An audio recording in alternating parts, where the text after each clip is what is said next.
2016 ఇంతకుముందు 2014 అయింది, 2016కు వస్తున్నా, 15 కూడా వస్తా. 2015వ సంవత్సరంలో ఎస్సీస్ మీద జరిగినటువంటి దాడులు, మర్డర్లు, కేవలం మర్డర్లు మాత్రమే 25 మర్డర్లు ఒక్క సంవత్సరంలో.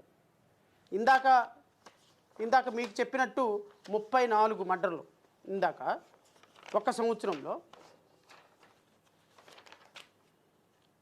35 మర్డర్లు ఒక్క సంవత్సరంలో జరిగితే 2016వ సంవత్సరంలో పాప తగ్గించారు, 25 మర్డర్లే జరిగినాయి.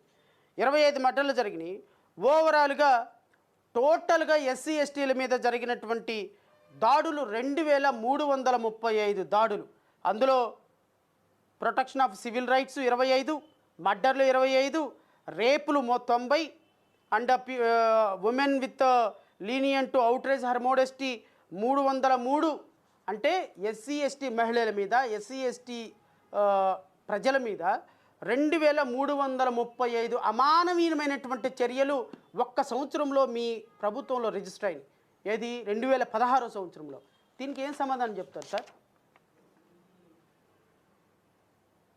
ఎస్సీలు నా బీసీలు అని నిన్న గుండె బాదుకుంటున్నారే తిరువూరు సభలో.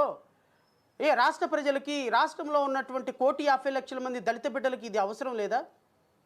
మీ ప్రభుత్వంలోనూ వేల మంది దుర్మార్గంగా అమానవీయంగా చంపబడినారు, కొన్ని వేల మంది అట్రాసిటీస్కి లోనైనారు. ఈ ప్రభుత్వంలోనూ దుర్మార్గకరమైనటువంటి జరుగుతుంది. గత ప్రభుత్వంలోనూ ఎస్సీ ఎస్టీ సప్లా నిధులు డైవర్ట్ చేశారు, ఈ ప్రభుత్వంలోనూ ఎస్సీ ఎస్టీ సప్లా నిధులు డైవర్ట్ చేశారు.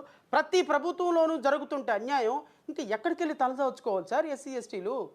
మళ్ళీ సిగ్గు లేకుండా 2024లో ఎస్సీ ఎస్టీలందరూ మాకు ఓటేయండి, బీసీలందరూ మాకు ఓటేయండి, క్రిస్టియన్స్ అందరూ మాకు ఓటేయండి, మేమందరం తీసుకుని వెళ్ళిపోయి ఓట్లు మొత్తాన్ని బీజేపీకి తాకట్టు పెట్టేస్తాం, మేము ఈ రాష్ట్రాన్ని అద్భుతంగా డెవలప్ చేస్తాం, ఈ రాష్ట్రంలో మేము మాకంటే కూడా గొప్పగా డెవలప్ చేసేవాళ్ళు లేరు అని చెప్పేసి 3 పిల్లలను కానివ్వండి, 4 పిల్లలు కానీ సిగ్గు లేకుండా ఇంకా ఉపమానాలు చెప్తున్నారు మీరు. ఇంకా ఎక్కడుంది సార్ మీకు ఆ స్థాయి? ఎక్కడుంది?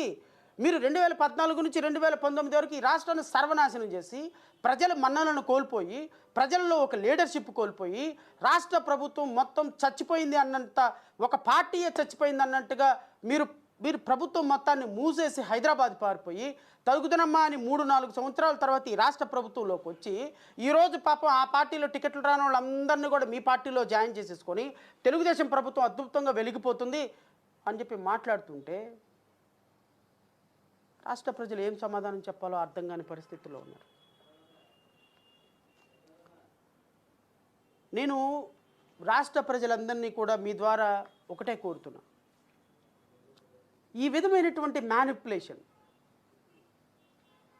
వాళ్ళ దగ్గర డబ్బు ఉంది, 70-80 లక్షల మంది ఏదో కార్యకర్తలు ఉన్నారు, నేను కాదనటంలా.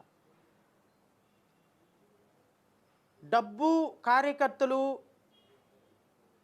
ఉన్న ఒకటే క్వాలిఫికేషన్ కారణంగా మనం ఒక్కసారి వీళ్ళకి అధికారం ఇస్తే 2014 నుంచి 19 వరకు రాష్ట్రాన్ని సర్వనాశనం చేసినటువంటి ఈ ప్రభుత్వం, తెలుగుదేశం జనసేన అలయన్స్ తోటి వచ్చినటువంటి ప్రభుత్వం, మరలా 2024లో ఓటు అడగడానికి వస్తే విఘ్నులైనటువంటి ప్రజలు ఎలా ఓటు వేస్తారు ఒకసారి ఆలోచించమని అడుగుతాను. నేను వైఎస్ఆర్సీపీకి ఓటేస్తారా, తెలుగుదేశానికి ఓటేస్తారా, జనసేనకు ఓటేస్తారా నేను అడగటంలా. వైఎస్ఆర్సీపీకి ఎందుకు ఓటేస్తారు ఆలోచించుకోండి. తెలుగుదేశం జనసేన ప్రభుత్వానికి ఎందుకు ఓటేస్తారు ఆలోచించుకోండి. కొత్తగా వస్తున్నటువంటి మా పార్టీకి ఎందుకు ఓటేస్తారు ఆలోచించుకోండి. ఈ 3 ఆలోచించుకొని రాష్ట్ర ప్రజలు ఒక నిర్ణయం తీసుకోండి. అంటే నువ్వు తంతే నేను తంతే నువ్వు, పెనంలో నుంచి మీద పొయ్యిలో నుంచి మీద పెనం, ఎక్కడ క్యాలిక్యులేషన్ అండి ఇది? ఒకసారి చదువుకున్న యువత ఆలోచించండి.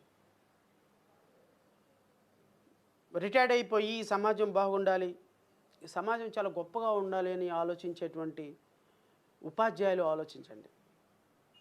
ఇంట్లో వంట చేసుకొని పిల్లలకి వంట చేసి పెట్టేటువంటి ఒక సాధారణమైన గృహిణి ఈ రోజున